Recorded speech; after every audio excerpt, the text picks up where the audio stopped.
భార్య తను తాను సిద్ధపరచుకొని ఉన్నది గనుక మనము సంతోషపడి ఉత్సహించి ఆయనను మహింపరచదమని చెప్పగా వింటిని. చిన్న మాట ప్రార్థన చేసుకున్నాం. మా ప్రియ ప్రభువా, ఒక మాట మాకు నేర్పించండి. మీ దాసులను మట్టివాణ్ణి నన్ను కనికరించి మిస్సలు చాటును మరుగుపరుచుకొని మీ మాటలు నా నోటు ఉంచి మీ ఆత్మకార్యం నా యందు మా అందరి యందు జరిగించమని వేడుకుంటూ యేసుక్రీస్తు వారి దివ్య నామమున అడిగి వేడుకొని ప్రార్థన చేయుచున్నాం తండ్రి, ఆమేన్.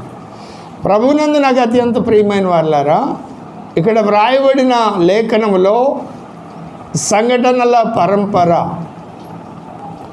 గొర్రెపిల్ల వివాహ మహోత్సవ సమయం వచ్చింది, మొదటి విషయం. రెండవది, తన భార్య తను తాను సిద్ధపరచుకున్నది. మూడవది, మనము సంతోషపడి ఉత్సహించి ఆయనను మహింపరచదము. ఈ మూడు విషయాలు ఒక ఆర్డర్లో కనపడుతున్నాయి. దానికి పైన దేవుడు ఏలుచున్నాడు అనేటువంటి సర్వాధికారి ప్రభువునకు మన దేవుడు ఏలుచున్నాడు, ఆయనను స్తుతించుడి. ఈ నాలుగు విషయాలు కనపడుతున్నాయి. వీటిల్లో మనం గొర్రెపిల్ల కొరకైన వధువు తను తాను సిద్ధపరచుకున్నదట.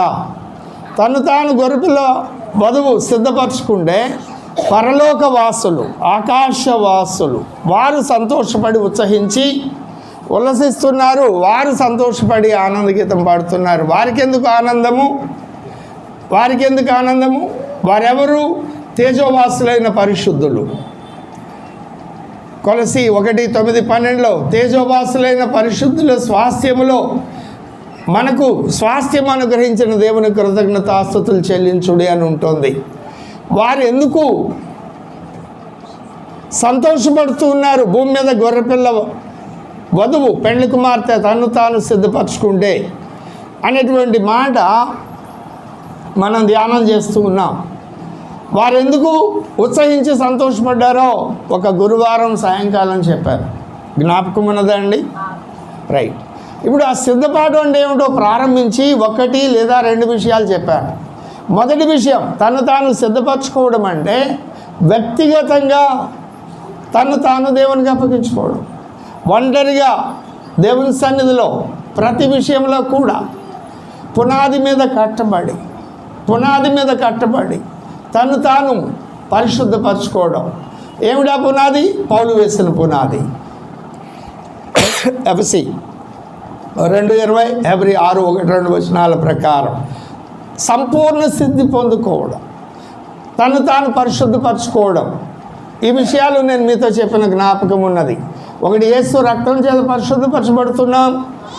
యోహాను రాసిన మొదటి పత్రిక 1వ అధ్యాయం 8-9 వచనాలు. వాక్యం చేత పరిశుద్ధపరచబడుతున్నాం. ఎఫెసీయులకు రాసిన పత్రిక 5:25-27 పరిశుద్ధాత్మ చేత పరిశుద్ధపరచబడుతున్నాం. తెస్సలోనికీయులకు రాసిన 2వ పత్రిక 2వ అధ్యాయం 13 వచనం. శ్రమల చేత పరిశుద్ధపరచబడుతున్నాం. కొలసీలకు రాసిన పత్రిక 1వ అధ్యాయం 24 వచనం. ఈ 4 విషయాలు చెప్పాను. ఈ 4 ద్వారా మనం పరిశుద్ధపరచబడి సంపూర్ణ సిద్ధి పొందడం, ఇది మొదటి ప్రక్రియ.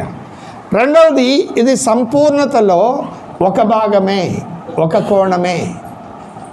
రెండవ కోణం, ఈ వ్యక్తిగత సిద్ధపాటు అనేటువంటిది ఒక్కటే సంపూర్ణమైంది కాదు, సార్వత్రిక సిద్ధపాటు అనేది ఉంటుంది అని చెప్పాను. సమాజముగా సిద్ధపడవలసిన విషయం ఉన్నది అని చెప్పానా అండి? అందులో సమాజంగా సిద్ధపడడం అంటే అపోస్తలుల కార్యముల గ్రంథం 2వ అధ్యాయం 3వ అధ్యాయం 27 వచనంలో అన్నిటికీ కుదురుబాటు కాలాలు రావాలి. ఎలా రావాలి అంటే ఆ పునాది మీద కట్టబడినటువంటి వ్యక్తుల సమూహము మిగిలిన అన్ని విషయాలలో కూడా దేవుని యొక్క సంకల్పము చొప్పున సంపూర్ణ సిద్ధి పొందాలి. అంటే ఒక వ్యక్తి యొక్క సంపూర్ణ సిద్ధి మరి ఒక వ్యక్తి యొక్క సంపూర్ణ సిద్ధి ఒకటి కాదు. దానికి ఏం చెప్పాను? చర్మం ఒకటే మన శరీరంలో, అవునా? కానీ చర్మం అన్ని చోట్ల ఒకలాగలేదు. మన అరచేతిలో ఒకలాగుంది, అరికాల్లో ఒకలాగుంది, చెక్కిల మీద ఒకలాగుంది, పెదవుల మీద ఒకలాగుంది, నాలుక మీద ఒకలాగుంది. అలాగే ఇంటర్నల్ ఆర్గాన్స్ వేరు స్థాయికి చెందిన నిర్మాణాలతో ఉంది. గుండెకి ఉపయోగించిన కండరాలకు ఉపయోగించిన మట్టి వేరు, మెదడుకి ఉపయోగించిన మట్టి వేరు. ఇలా వేరు స్థాయిల యొక్క సిద్ధపాటు ఉన్నది. ఇది చెప్పానా? రైట్, సిద్ధపాటు ఉండదు. ఇవి రెండూ కలిసిందే. దీన్ని ఇంకో కోణంలో చెప్తే దేవుని సంఘాన్ని దేవుని మందిరంతో పోల్చారు. ద్వితీయోపదేశ దినవృత్తాంతం 2వ గ్రంథం 3వ అధ్యాయం 3వ వచనంలో సొలొమోను దేవుని మందిరానికి పునాది వేశాడు. పునాది వేశాను అని చెప్పాలా? మీరు ఇల్లు కట్టుకున్నారు, నేను మీ ఇంటికి వచ్చాను, పాస్టర్ గారి ఇంటికి పునాది వేశానని చెప్తావా? నువ్వు చెప్పవు. ఆ పైన కట్టిన దాని గురించి చెప్తావు. ఈ రాయి ఎక్కడ తెప్పించానంటే, ఈ పెయింట్ ఎలా వేశారంటే, ఆ సీలింగ్ ఎలా చేశారు, అక్కడ పైన కనిపించే వాటి గురించి చెప్తావు కానీ పునాది గురించి చెప్పవు. కానీ దేవుడు పునాది వేశారు అని చెప్తున్నాడు సొలొమోను కట్టినటువంటి మందిరం యొక్క నిర్మాణాన్ని గురించి. ఆ పునాదులు పాడైపోయినాయి అని లేఖనం చెప్తుంది. 11వ కీర్తన 3వ వచనం. పునాదులు పాడైపోగా నీతిమంతులు ఏవో చేయాలని ప్రయత్నం చేశారు కానీ సక్సెస్ అవ్వలేదు. ఆ ప్రయత్నాలు కొనసాగుతూనే ఉన్నాయి. ఏమిటా పునాదులు? ఆత్మ సంబంధమైన బోధ, మారు మనస్సు, హెబ్రీ 6:1-2లో విశ్వాసము, బాప్తిస్మములను గూర్చిన బోధ, హస్త నిక్షేపణం, మృతుల పునరుద్ధానం, నిత్యమైన తీర్పు. ఈ 6 విషయాల్లో ఒకటి బోధ అని చెప్పబడిందంటే మిగిలినవి కూడా బోధ అని అర్థం. మారు మనసును గురించిన బోధ, విశ్వాసమును గురించిన బోధ, హస్త నిక్షేపణమును గూర్చిన బోధ, మృతుల పునరుత్థానమును గూర్చిన బోధ, నిత్యమైన తీర్పును గురించిన బోధ. ఇవి పునాది ఆత్మ సంబంధమైన మందిరానికి. అక్షరార్థమైన మందిరానికి సొలొమోను పునాది వేశాడు. బబులోను రాజు దాన్ని పాడు చేశాడు పునాదులతో సహా. అప్పుడు ఎజ్రా గ్రంథం 4వ అధ్యాయం 3వ అధ్యాయంలో మళ్ళా పునాది వేశారు. జకర్యా ప్రవచన గ్రంథం 4వ అధ్యాయం 7-8 వచనాల్లో కృప కలుగునుగాక, కృప కలుగునుగాక అని జనులు కేకలు వేయిచుండగా జెరుబాబెలు చేతులు పునాది రాళ్ళు పెట్టినాయి. ఆ పునాదులు పాడైపోతే హెబ్రీలకు రాసిన పత్రిక ఎజ్రా గ్రంథం 4వ అధ్యాయం 12వ వచనంలో ఆ పునాదులకు మరమ్మతులు జరుగుతున్నాయి. ఎజ్రా 4:12లో పునాదులకు మరమ్మతులు జరుగుతున్నాయి. అపోస్తలుల కార్యముల గ్రంథం 3:21లో కుదురుబాటు కాలాల కొరకు పరిచర్య జరుగుతుంది. ఈ మాటలు మీరు మనసును పెట్టండి. ఈ కుదురుబాటు ఎప్పుడైతే వస్తుందో అప్పుడు సంఘం అంతా కూడా పెళ్లి కుమార్తెగా సిద్ధపరచబడింది అని అర్థం. ఈ శరీరంలోని వేరువేరు అవయవాలు ఆయా పనులు చేయడానికి ఎలాంటి కండరాలతో, ఎలాంటి శక్తితో, ఎలాంటి నిర్మాణంతో అవయవాలు నిర్మించబడితే ఈ శరీరం ఇలా పనిచేస్తుందో అలాగే దేవుని సంఘం కూడా ఏ పనుల కొరకు ఎవరిని సిద్ధపరిచాడో ఆ పనుల కొరకు ఆ పనులు చేయడానికి అవసరమైన సామర్థ్యాలను ఇచ్చి సిద్ధపరుస్తాడు. ఇది సిద్ధపాటులో 2వ భాగం. అర్థమైందా? అర్థం కాలేదు మరలా చెప్తాను, గురువారం చెప్తాను. ఆసక్తి కలిగిన వారు గురువారం అడగండి, చెప్తాను విపులంగా. రైట్. ఈ సిద్ధపాటులో 3వది పెళ్లి కుమార్తె తన్ను తాను సిద్ధపరుచుకోవడం అనే దానిలో 3వ భాగం చెప్తున్నాను. ఇది కేవలం ఇక్కడ కూర్చుని కొంతమందికే కాదు, సార్వత్రిక సంఘానికి అవసరమైనటువంటి అంశం ఇది. ఎందుకంటే పెళ్లి కుమార్తెగా మనం సిద్ధపరచబడే విషయం మనొక్కల మీద ఆధారపడలేదు, మనకిచ్చిన ఈ చిన్న సంఘం మీద ఆధారపడలేదు, సార్వత్రిక సంఘం అంతటి మీద ఆధారపడి ఉన్నది. కాబట్టి ఇది అందరికీ సంబంధించిన విషయం. 3వ విషయం చర్చ్ మేనేజ్మెంట్. సంఘం యొక్క పరిపాలనా విధానంలో సంస్కరణ జరగాలి. సంఘాన్ని పరిపాలించడానికి దేవుడు నియమించిన బోధనా వ్యవస్థ 5 స్థాయిలకు చెందింది. అపోస్తలులు, ప్రవక్తలు, కాపర్లు, 3 సువార్థికులు, 4 కాపర్లు, 5 ఉపదేశకులు. ఈ వ్యవస్థ దేవుని సంఘంలో ఉండాలి. ఈ వ్యవస్థ ఈనాడు దేవుని సంఘంలో లేదు. ఈనాడు దేవుని సంఘంలో ఏముందంటే బిషప్లు, రెవరెండ్లు, మోస్ట్ రెవరెండ్లు, తర్వాత పాస్టర్లు, ఆ తర్వాత సువార్థికులు, ఇలా ఉంది. కానీ బిషప్ అనే మాటకు అర్థం పెద్దలు అని అర్థం. పెద్దలైన వాడు దేవుని సంఘంలో అందరికంటే అట్టడుగు స్థాయికి చెందిన వ్యక్తి. విశ్వాసులకు పరిచర్య చేయడానికి నియమించబడినవాడు బిషప్ అంటే పెద్ద. కానీ ఈనాడు బిషప్ వ్యవస్థ ఎలా ఉంది? వారికి ఒక పెద్ద డయాస్ ఉంటుంది, వాళ్ళ దగ్గర లక్షల్లో కోట్ల రూపాయల ఫండ్స్ ఉంటాయి, వాళ్ళు పరిపాలిస్తారు అందరినీ. నువ్వు ఇది చెయ్యి, ఇలా చెయ్యి, ఈ బోధ బోధించు, ఈ బోధ బోధించకూడదు. ఈనాడు క్రైస్తవ సార్వత్రిక సంఘంలో ఉన్న భ్రష్టత్వం అది.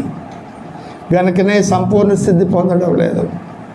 గనుకనే ఎలీషా, తిమోతి, పౌలు లాంటి వాళ్ళు లేవనెత్తపడడం లేదు ఈనాటి సంఘాల్లో. పూర్తిగా బైబిల్లో ఉన్న సిస్టమ్లకు వ్యతిరేకమైన సిస్టమ్ బయట పనిచేస్తుంది నాడు క్రైస్తవ సంఘంలో. ఈ విషయాల్లో దిద్దుబాటు జరగాలి. నేను ఒక ఆలోచన చెప్పుకొని ముందుకు వెళుతున్నాను. ఆలోచనే, వివరణ కాదు. సమయం సరిపోదు. ఈ అంశం పూర్తి అవ్వట్లేదు. 2 నెలలు అయింది మొదలుపెట్టి, మధ్యలో టైంలోకి చెప్పలేదు. కాబట్టి ఆలోచన చెప్పి వదిలేస్తున్నాను. వివరణ కొరకు గురువారం అడగండి, ఖచ్చితంగా చెప్తాను.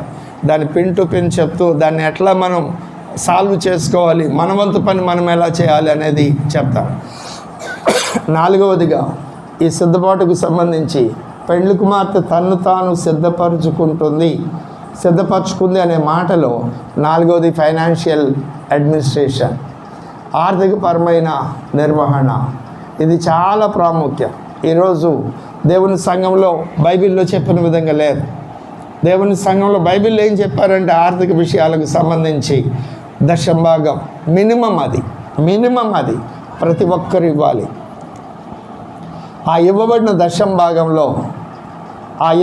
దశంభాగంలో మరలా దశమ భాగము తీసి, అంటే మీరు నాకు ఒక 100 రూపాయలు ఇచ్చారనుకోండి, ఆ 100 రూపాయల్లో నేను 10 రూపాయలు తీసి నేను అపోస్తలుడికి పంపాలి.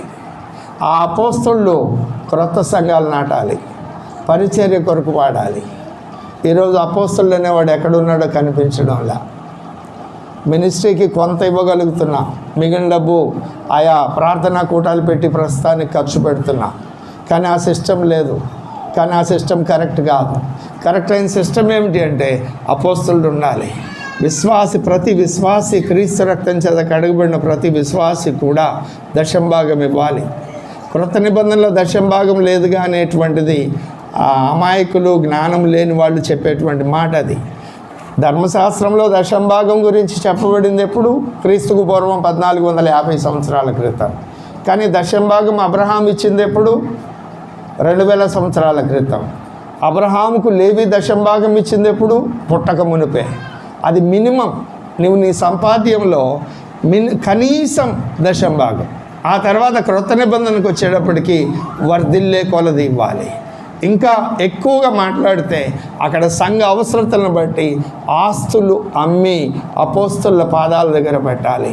ఇది ఫైనాన్షియల్ స్టేటస్. ఈ మెట్లో ఏ సంఘం కట్టబడుతుంది, ఎన్ని సంఘాలు కట్టబడుతున్నాయి, మనం చాలా కొంచెం పాటించగలుగుతున్నాం. అది స్వేచ్ఛగా ప్రకటిస్తున్నాం. ఇవ్వగలిగిన వాళ్ళ దగ్గర తీసుకుంటున్నాం, ఇవ్వలేని వాళ్ళని ఏం మాట్లాడడం లేదు. ఇచ్చిన దానిలో అవసరతల కొరకు వాడుతున్నాం, మిగిలిన పైకం ప్రక్కన పెట్టి దేవుని పరిచర్య కొరకు వాడుతున్నాం. నాతో దగ్గరగా ఉన్న వాళ్లకు అర్థమవుతుంది. ఎందుకంటే నేను మీకు లెక్క చెప్పకపోవచ్చు, కానీ దేవునికి నేను లెక్క చెప్పాలి. ఆ భయం నాలో ఉంది కనుక యథార్థంగా నేను ఈ మాటలు చెప్తున్నాను.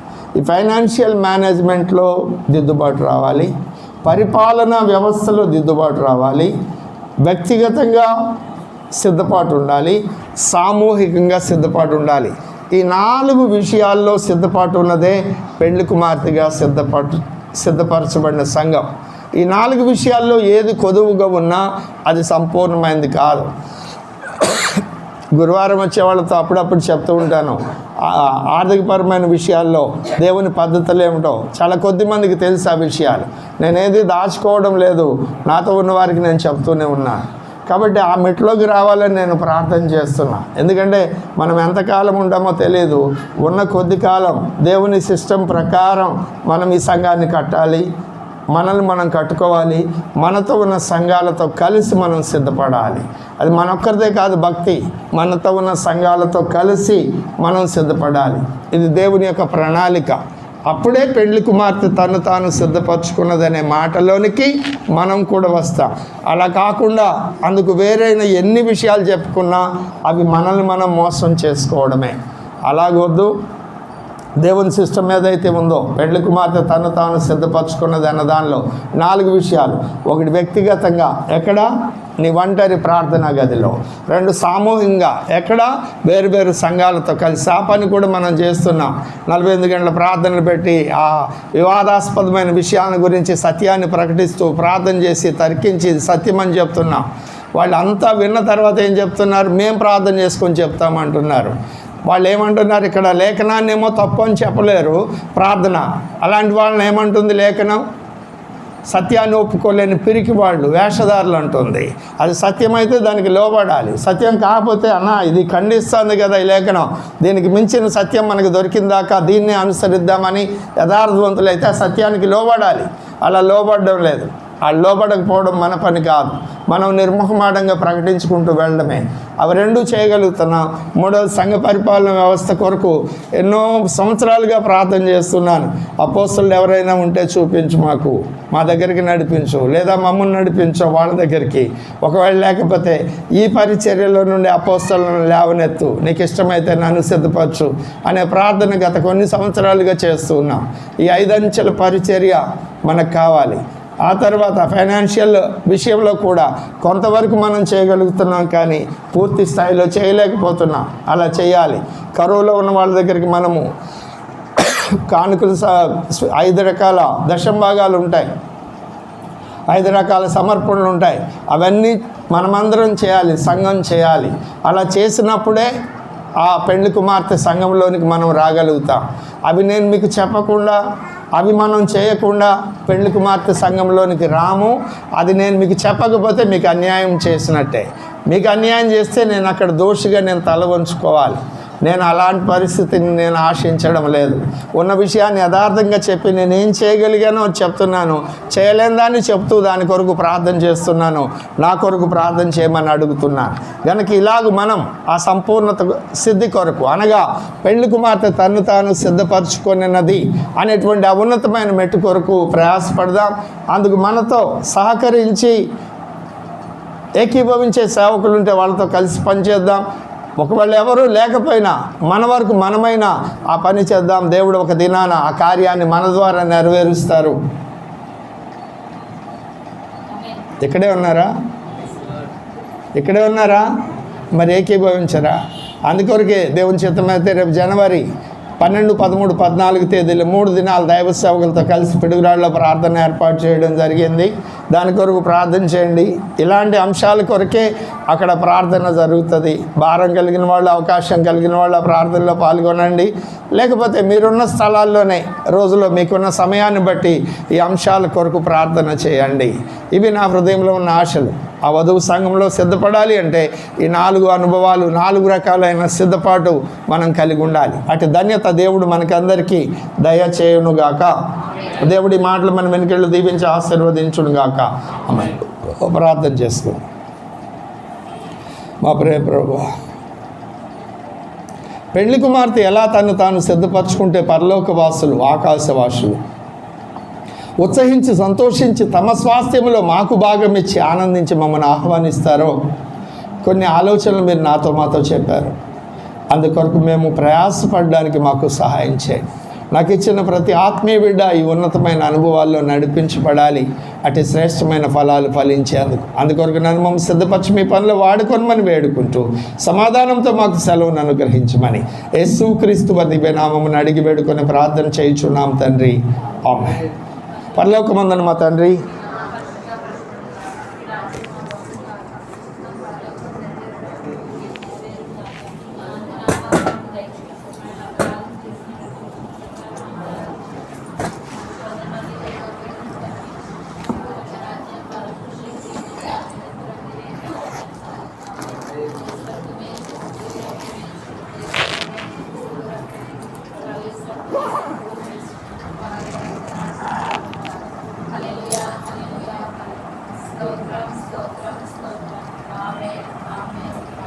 తండ్రి యొక్క శాశ్వతమైన ప్రేమ, కుమారుని యొక్క శాశ్వతమైన కృప, పరిశుద్ధాత్మదేవుని యొక్క అన్యోన్యము మనోహరమైన సహవాసం చేరికూడి ఉన్న మనకు ఈ లోకంలో ఉన్న సకల పరిశుద్ధులందరికీ సదాకాలం తోడై ఉండును గాక. ఆమేన్. అందరికీ వందనాలండి. ప్రకటించిన కార్యక్రమాల కొరకు ప్రార్థన చేయండి. దైవాశీర్వాదాలు పొందుకోనండి. దేవుడు మిమ్మల్ని నిండాలుగా దీవించును గాక. ఆమేన్. Thank you very much.